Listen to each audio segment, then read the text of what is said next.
نبی کریم صلی اللہ علیہ وسلم نے فرمایا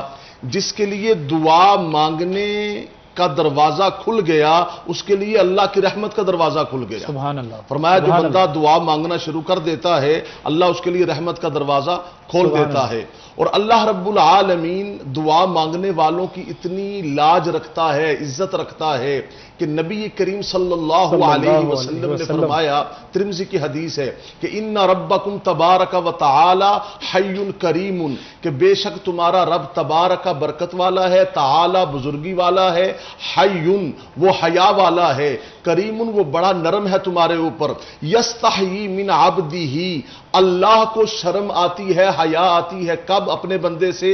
اذا رفع یدیہ الیہ بندہ جب ایسے اپنے ہاتھ اٹھا لینا اللہ کے سامنے، اللہ کہتا ہے مجھے شرم آتی ہے، یردہما صفرا کہ میں اپنے بندے کے ہاتھوں کو